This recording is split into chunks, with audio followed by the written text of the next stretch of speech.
Kugeza muri kano kanya isi ya none ikaba ituwe na miliyari zirenga 8 z'abaturage mu bihugu bingana n'195 mu isi yose. Gusa muri abaturage bose barenga miliyari 8 habarirwamo miliyari 2 z'abantu babasha kunywa gasembuye cyangwa se inzoga. Si ibyo gusa kandi muri abo barenga miliyari 2 zose z'abantu babasha kunywa gasembuye cyangwa se inzoga, mu bushakashatsi bwakozwe bugaragaza yuko miliyoni 76 buri mwaka zigerwaho n'ingaruka zo kunywa ibiyobyabwenge byinshi arizo gukoresha inzoga cyane cyangwa se kunywa inzoga by'ikirenga. Muri izo ngaruka buri mwaka zigera ku bantu barenga miliyoni 76 mu isi yose harimo gutakaza imiryango yabo, kubura inshuti bitewe n'ubusinzi bukabije, gutakaza ingingo zimwe na zimwe z'imibiri yabo bitewe n'uko zagiye zirwara indwara nyinshi zitabasha kuvurwa, kandi ibi byose byavuye mu kunywa inzoga nyinshi z'umurengera bikaviramo abantu bose barenga miliyoni 76 mu isi yose kugerwaho n'izo ngaruka. Kuri iki kiganiro cy'umunsi kiri guca ku muyoboro wa YouTube wa Ozone TV, mwahaye ikaze mu kiganiro cy'umunsi kiri gucukumbura ku buryo inzoga zirimbura ubuzima bw'umuntu wese utabasha kuzinywa mu rugero, ndetse zikabasha kuba zamwicira ubuzima umunsi ku munsi. Wayumvisha kino kiganiro kigushishikaje wakanda like ndetse na share kugira ngo n'abandi bose babashe kubona kino kiganiro nawe wakunze. Ubaye uri mushyashya kuri umuyoboro wa YouTube wa Ozone TV wakanda subscribe ndetse n'akazogera kugira ngo utazongera gucika ibiganiro byose bicukumbuye bica kuri uyu muyoboro. Muhaye ikaze mu kiganiro cy'uyu munsi.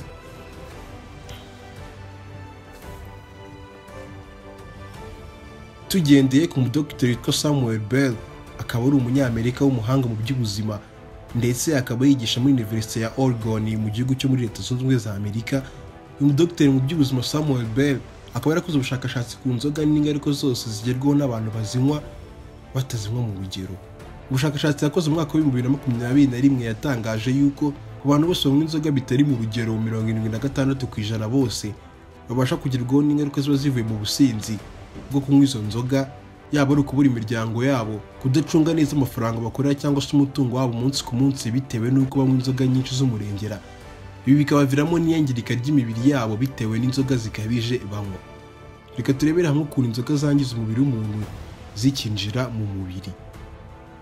Buri muntu wese yabashije kuba yanywa inzoga zigera mu kanwa kiwe zikirukanya mu mubiri. Gusa mbere yuko zirukanya mu mubiri zibanza kwangiza uturemangingo twose tuba turi ku rurimi. Utu turemangingo twitwa taste buds mu ndimi z'amahanga.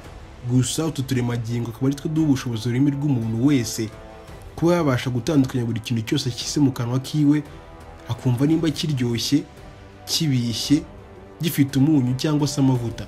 Utu turemangingo twa taste buds iyo tubashe kwangizwa n'inzoga cyane, ururimi rubasha guhinduka umweru bitewe n'uko za cells cyangwa se twa turemangingo twose tuba turi ku rurimi tuba twapfuye. Ibi bitewe no kunywa inzoga nyinshi cyane zangiza utwo turemangingo tuba turi ku rurimi, ibi bishobora kuba byatuma ururimi rwa buri muntu wese unywa inzoga nyinshi cyane zikabije rwatakaza ubushobozi bwo kumva ibintu byose abashije kurya, harimo gutandukanya ikintu cyose ariye nimba kibishye cyangwa se kiryoshye.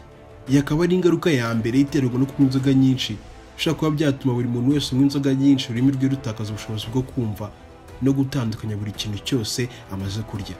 Intambwe ya mbere yo kunywa inzoga iba irangiye ahangaha.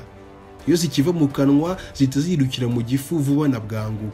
Ahangaha inzoga zigeze mu gifu zigasanga nta kintu kirimo cyo kurya, mbere yuko wabanje kunywa zino nzoga nta kintu babashije kurya, aha zihita ziva mu gifu zirukanya mu cyitwa small intestines cyangwa se amara matoya.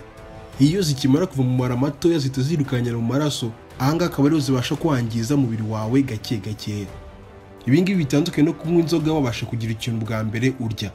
Iyo wagize ikintu ufata mbere kugira ngo unywe izo nzoga, ahangaha inzoga iyo zigeze mu gifu zibasha gutangirwa n'ibyo biryo biri mu gifu kugira ngo zirukanyire mu mara matoya cyangwa se cyitwa small intestine, biba bigoranye cyane bitewe n'uko zitangirwa n'ibyo biryo zikaguma mu gifu. Gusa ibi nabyo bitinza inzoga ukanya gatoya bitewe n'uko nyuma y'igihe runaka nazo zishobora kongera zikava mu gifu zikirukanyira mu mara matoya. Gusa mu gihe cyose ziba zikiri mu gifu bishobora kuba byateza umuntu uwo ari we wese wanyweye zino nzoga nyinshi kuba yagira uburibwe mu nda, bikamuviramo kuruka cyangwa se ibindi bibazo byose byatezwe n'inyama zo mu nda. Bidatinze nyuma y'igihe runaka inzoga zibasha kuva mu gifu zikerekeza muri small intestine cyangwa se amara matoya. Aya mara mato akaba agizwe n'utunyama duto cyane twitwa epithelial. Tukaba ari utunyama tuba duteye nk'intoki dutuma buri kintu cyose kinyuze muri small intestine kibasha kwakirwa n'aya mara matoya. aha inzoga zikimara kugera kuri tuno tunyama twitwa epithelial tuba tugize n'amara matoya, ahangaha inzoga zikimara kugera muri kano gace zihita zirukanyira mu maraso y'umuntu, amaraso nayo yabasha gutembera mu bice byose bigize umubiri, harimo umwijima, ubwonko, impyiko, tutibagiwe n'ibindi bice byose bigize umubiri muri rusange. Ahangaha turetse ku bantu b'abagabo banywa inzoga, tukajya ku bagore batwite, iyo umugore wese utwite abashije kunywa inzoga zikagera kuri runo rwego zihita zirukanyira ku mwana batwite.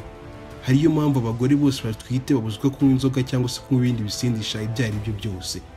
Kuri kino cyiciro inzoga zikimara kuva mu mara matoya zihita zirukanya mu bice byinshi bigiye bitandukanye by'umubiri. Reka tubanze turebe ingaruka z'inzoga iyo zimaze kugera mu mubiri ku gice cya mbere gikenewe mu mubiri, aricyo gice cy'ingirakamaro kandi cyangizwe n'inzoga cyane kurusha ibindi bice byose by'umubiri. Iki gice nta kindi ni ubwonko. Ubwonko bwa muntu bugira imisemburo myinshi igiye itandukanye kandi igira akamaro mu mikorere y'umubiri wa buri wese. Muri iyo misemburo twavugamo nk'uwitwa dopamine, serotonin n'undi wa gatatu witwa epinephrine. Iyi ngiyi akaba ari imisemburo ya mbere na mbere mu bwonko bw'umuntu ibasha kwangizwa no kunywa inzoga nyinshi zikabije, kandi bikagerwaho n'ingaruka na buri wese abasha kunywa zino nzoga. Ku musemburo wa mbere witwa dopamine akaba ari umusemburo ubasha kuvurwa n'ubwonko bwawe mu gihe cyose wishimye. Wowe ukurikiye Ozone TV, reka nguhe urugero rutoya. Reba kaya kanya uvuye mu kazi cyangwa se uri gukora ikintu runaka, ukumva ukumbuye kurya ibiryo runaka kandi ukumva ushaka kubirya cyane. Reka twimagine ushaka kurya inyama. Uvuye mu kazi, urumva umubiri wawe rwose ushaka kurya inyama, ugeze mu rugo uraziguza, urazitetse, uraziriye. Bya byishimo ugira bwa nyuma na nyuma by'uko ubashije kurya izo nyama kandi wari uzikumbuye, ibyo byishimo ugira bwa nyuma na nyuma ukumva ko ikintu waherekera ushaka cyane ugikoze, biba bitewe na wa musemburo witwa dopamine uba uvubuwe n'ubwonko bwawe, ukakubwira yuko ikintu waherekera ushaka ukigezeho, ukaba wagira ibyo byishimo. Uyu akaba ari umusemburo uvurwa n'ubwonko bw'umuntu mu gihe cyose aba akoze ikintu kimushimishije. Uyu musemburo wangizwa gute n'inzoga? Abenshi banywa inzoga baba bakurikiye ibyishimo. Iyo umuntu amaze kunywa inzoga, ubwonko buvura n'umusemburo dopamine ari mwinshi. Gusa buri uko n'umusemburo uvurwa ari mwinshi, biba bisaba yuko buri gihe azajya anywa izo nzoga bitewe n'uko buri gihe bwa bwonko buvura uwo musemburo dopamine ari mwinshi buri uko anywa inzoga. Umuntu iyo akomeje kunywa inzoga cyane umunsi ku munsi, ubwonko bukomeza kumenyera kujya buvura umusemburo dopamine ari mwinshi, bikagera igihe ubwonko bukajya bumenyera kujya buhora buvura uwo musemburo dopamine. Bikaba byatuma umuntu wese unywa izo nzoga abatwa n'inzoga, akajya ahora yumva yakomeza kunywa izo nzoga bitewe n'uko buri gihe anywa izo nzoga agira bya byishimo, biterwa na musemburo dopamine uvurwa n'ubwonko buri uko anyweye izo nzoga. Tuvuye ku musemburo dopamine tukajya ku musemburo serotonine. Akaba ari umusemburo uvurwa n'ubwonko bw'umuntu gusa ugafasha umubiri w'umuntu kuba yakwibuka buri kintu cyose yaba yarabonyeho cyangwa se ikintu cyose cyaba kigaragaza urwibutso mu buzima bwiwe. Muri make umusemburo wa serotonine ukaba ufasha ubwonko bw'umuntu kuba yakwibuka buri kintu cyose yaba yarabonyeho cyangwa se yaragezeho urwibutso. Ku muntu wese unywa inzoga nyinshi bibasha kwangiza no musemburo wa serotonine.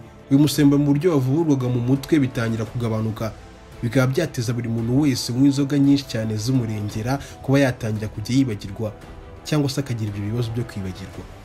Tuvuye ku musemburo wa serotonine tukajya ku musemburo wa gatatu wangizwa n'inzoga mu bwonko bw'umuntu witwa epinephrine. Uyu musemburo wa epinephrine akaba ari umusemburo ufasha amaraso y'umuntu gutembera neza mu mubiri, ndetse ku muntu wese unywa inzoga nyinshi cyane bikaba byagira ingaruka ku bwonko.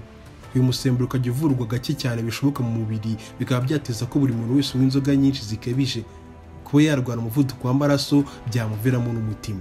Iyi misemburo itatu ivurwa n'ubwonko akaba ariyo ya mbere igerwaho n'ingaruka no kunywa inzoga nyinshi mu mubiri, bikaba byatuma umuntu wese unywa inzoga nyinshi zikabije yagirwaho na zino ngaruka eshatu twavuze mbere. Tuvuye ku gice cy'ubwonko cyangizwa no kunywa inzoga nyinshi zikabije, impyiko nazo akaba ari ibice bya kabiri bibasha kwangizwa no kunywa inzoga nyinshi zitabasha kwihanganirwa n'umubiri. Akamaro k'impyiko akaba ari gusohora imyanda yose biri mu bintu byose byanywewe cyangwa se byinjiye mu mubiri w'umuntu. Impyiko zigasohora ibigoborozi biciye mu nkari, amacandwe ndetse n'icyuya. Izo nzira eshatu akaba ari izo impyiko zicishamo kugira ngo zisohore imyanda yose yageze mu mubiri binyuze mu bintu byose biba byanywewe cyangwa se byinjiye mu mubiri w'umuntu. Impyiko zikagira utunyangingo tugera kuri 2 dukoreshwa mu gusohora ubwoborozi ndetse n'iyo myanda yose biri mu kintu cyose cyinjiye mu mubiri w'umuntu gusa cy'ikinyobwa. Akambere akaba ari akitwa ADH cyangwa se alcohol dehydrogenase. Aka kabiri akaba ari akitwa aldehyde dehydrogenase. utu akaba ari utunyangingo tubiri dukoreshwa mu mpyiko kugira ngo dusohore imyanda mu mubiri. Gusa utu natwo iyo turi mu kazi turi gusohora imyanda yose biri mu bintu byose byanyweye n'umubiri w'umuntu, dusohora indi misemburo ikoreshwa mu kugira ngo icagagure buno burozi cyangwa se inzoga ziba zagiye mu mubiri w'umuntu. Gusa iyi misemburo ikomeje kuvurwa kubera ko nayo iri mu bwoko bwa acide, ishobora guteza ikibazo cy'impyiko. Umuntu wese unywa inzoga nyinshi zikabije akaba yarwara impyiko. Si ibyo gusa, mu bushakashatsi Dr Samuel Blair yakoze mu mwaka wa 2021 yavuze yuko umuntu wese unywa inzoga nyinshi z'umurengera 60% mu myaka 5 yonyine ashobora kugerwaho n'ibyago byo kurwara umutima, kurwara kanseri y'umuhogo arizwi nka esophagus cancer mu ndimi z'amahanga. Dr Samuel Blair akaba yaratangaje ko zino ndwara zose z'igihiriri zishobora kugerwaho icyarimwe ku muntu wese udahagaritse kunywa inzoga ku buryo bukabije, kandi akaba yarwara n'izindi ndwara zose bitewe no kunywa inzoga nyinshi. Wowe kuri iki kiganiro cy'uyu munsi cyace ku muyoboro wa Ozone TV nkwifurije ubuzima buzima kandi ubuzima butarangwamo n'ibiyobyabwenge habe na gato, kubera yuko ibiyobyabwenge nta kindi bikora usibye gusenya umubiri wawe, ubucuti wari ufitanye n'inshuti zawe ukaba watakaza n'umuryango wawe. Irinde ibiyobyabwenge ndetse n'ibisindisha, wowe ukurikiye Ozone TV ubundi ugira ubuzima buzima kandi bwiza mu minsi yose ufite yo kubaho kuri ino si. Ubaye wakunze kino kiganiro wakanda subscribe, ntiwibagirwe no gukanda n'akazogera kugira ngo ujye ubasha kubona ibiganiro byose bindi bica kuri uyu muyoboro wa YouTube. Kanda like ndetse na share kugira ngo na mugenzi wawe abashe kubona kino kiganiro nawe wakunze kandi kibe cyamugirira akamaro. Ushaka kudinyunganiza mu biganiro byacu dukora umunsi ku munsi, waca muri comment ukayandika, ndetse ushaka no kuduha igitekerezo waca muri comment ukacyandika tukazakiganiraho ubutaha. Nongeye kubashimira ibiganiro byacu nakagaruka kuri uyu muyoboro wa YouTube wa Ozone TV.